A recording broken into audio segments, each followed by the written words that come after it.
سرکار دو عالم علیہ السلام کا یہ فرمان ہے کہ شب برات اس رات میں سبھی کو بخش دیا جاتا ہے، ایک مشرک کو نہیں بخشا جاتا ہے، اور ایک ایسا انسان جو کینہ پرور ہے،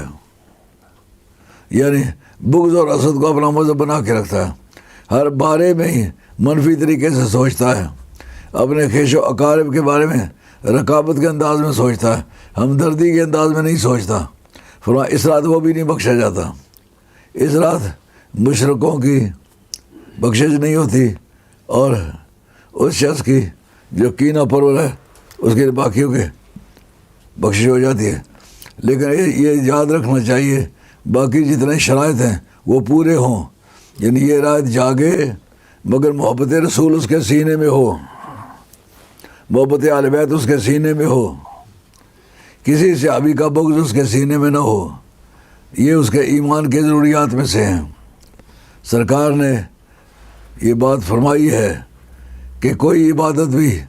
میری اہل بیت کی محبت کے بغیر مقبول نہیں ہوتی، اور امام جلال الدین سیوطی کی کتاب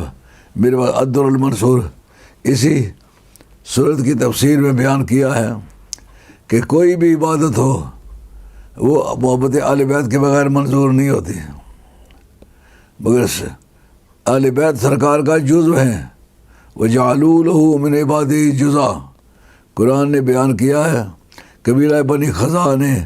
فرشتوں کو اللہ کی بیٹیاں تسلیم کر لیا، تو مراد یہ ہے ہر آدمی کی بخشش ہوگی، مگر اس کو یہ پہچاننا ہوگا میری ماں راضی ہے کہ نہیں، میرا باپ راضی ہے کہ نہیں۔ جو زندہ ہے ان کو زبانی بات چیت کر کے ان کا دل تلاش کرو، ان کو راضی کرو، اور اگر وہ مر گئے ہیں تو جن جن کاموں سے ماں باپ خوش ہوتے تھے اگر وہ حلال ہیں تو ان کی موت کے بعد وہ کام کیے جائیں تو قبروں میں بھی راضی ہو جاتے ہیں، جس سے دنیا میں وہ دعا کرتے مقبول ہوتی،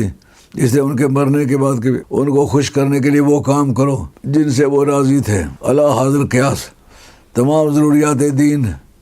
جن کی پابندی ضروری ہے، یعنی جس کے بغیر ایمان مقبول نہیں ہوتا، وہ بھی شرط ہے اس میں بڑی بنیادی بات ابن ماجہ قزوینی اس کے اندر حدیث موجود ہے، جناب مولا مرتضیٰ اس کے راوی ہے، کتاب اقام الصلاۃ والسنہ، نماز کے قائم کرنے کا اور سنت کے قائم کرنے کا یہ باب ہے، اور صفحہ اس کا 444 ہے،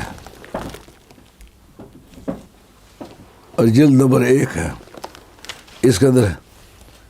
حضرت قرار کی روایت ہے، کہتے ہیں عن علی ابن ابی طالب، جناب مولا مرتضیٰ سے روایت ہے، قال رسول اللہ صلی اللہ علیہ وسلم، سرکار کا یہ ارشاد میرے اپنے کانوں سے سنا ہے، اذا کانت لیلۃ النصف من شعبان، جس ماہ شعبان کی 15 تاریخ ہو تو تم کیا کرو، فقوموا لیلہ وصوموا نہارہا، اس کی راتوں کو جاگو، 15 کے دن کا روزہ رکھو۔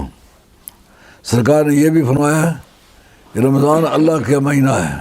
ماہ رمضان اللہ کا مہینہ ہے، ماہ شعبان میرا مہینہ ہے۔ جو 15 شعبان ہو، مولا مرتضیٰ کہتے ہیں سرکار کا فرمان ہے اس کے دن کو روزہ رکھو، رات کو جاگو۔ اس کا مطلب یہ ہے روزہ رکھنے کو بھی قبول دعا میں دخل ہے، رات کے جاگنے کو بھی۔ رات بھی ایک ایسی چیز ہے جس کی بڑی قیمت ہے۔ سبحان الذی اسریٰ بعبدہ لیلا، اللہ تعالیٰ نے سرکار کی سیر کے لیے رات کو چنا۔ اللیل ستر للعاشقین یا لیت اوقاتہا تدوم، رات عاشقوں کی پردے دار ہے، کاش کہ اس کی ساتیں لمبی ہوتی۔ وَإِذْ وَعَدْنَا مُوسَىٰ 40 لیلہ، موسیٰ علیہ السلام کو کہا 40 راتوں کے لیے طور پر آ جاؤ، وہ بھی رات، خدا کے لیے رات دن کا کیا فرق ہے؟ کہا میرے لیے کوئی فرق نہیں، لیکن ملاقاتی کے لیے فرق ہے۔ دن کی روشنی میں اس کی توجہ ہزاروں چیزیں اٹریکٹ کرتی ہیں، لیکن رات کی تنہائی میں جب چاروں طرف اندھیرا ہی اندھیرا ہو، ادھر خلوت تمام ہوتی ہے، تو اس کی میری ساتھ ملاقات زیادہ تسلی بخش ہوتی ہے۔ اور یہ فرمایا واسرے بے عبادی لیلاً، اے موسیٰ ہجرت کرنی ہے رات کے وقت میرے بندوں کو لے کے چلو۔ وہ رات کے وقت لے کے چلے تھے اور صبح کا سویرا پھوٹ رہا تھا، آپ بحر احمر کے کنارے پر آ پہنچے۔ پیچھے سے فرعون کی آرمی آ گئی، سامنے ریڈ سی آئل ہے۔ وہ جو 10 لاکھ یا 20 لاکھ افراد تھے وہ پریشان ہوئے، موسیٰ آپ کے کہے پر ہم چلے ہیں۔ ان کا گھبراؤ نہیں، ایک لاٹھی ماری 12 چشمے جائے، 12 راستے بن گئے، پار ہو گئے۔ یہ بھی رات ہی کی کارروائی ہے۔